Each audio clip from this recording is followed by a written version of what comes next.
Guys কি খবৰ আপোনালোকৰ আশা কৰোঁ সকলো ভালে আছে। তো আজি দেওবাৰ বুলি ঘৰত বৰ হৈ আছিলোঁ, গতিকে মই আৰু আব্দুল্লাহ ওলাই পৰিলোঁ ভেলুঘাটলৈ। তো গাইজ চাব পাৰা ইমান ধুনীয়া এটা জেগা, কিমান যে সুন্দৰ, চাৰিওফালে পাহাৰ, ইফালে পাহাৰ সিফালে পাহাৰ, চাৰিওফালে পাহাৰ, ইমান মনোমোহা দৃশ্য, ইমান ভাল লাগে। এবাৰ গ'লে যে সদায় যাবই মন যায়, ইমান ধুনীয়া। হেল্ল' গাইজ, আজি আমি আহিছোঁ এনেকৈ এটা জেগাত যিটো ভেলুঘাট বুলি কোৱা হয় জেগাটোৰ নাম। বিৰাট ধুনীয়া জেগা, আপোনালোকে পিছফালে দেখিব পাৰিছে।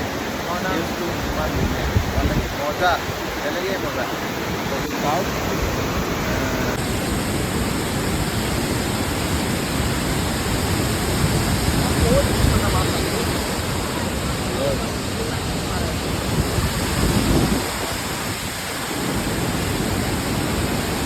তো লাষ্টত মই আৰু আব্দুল্লাই শ্বাহৰুখ খানৰ SRK প'জৰ সৈতে ভিডিঅ' সমাপ্ত কৰিছোঁ। গতিকে যদি ভাল লাগে লাইক কৰিব, কমেণ্ট কৰিব, শ্বেয়াৰ কৰিব আৰু আপোনালোকো ঘূৰিবলৈ আহিব।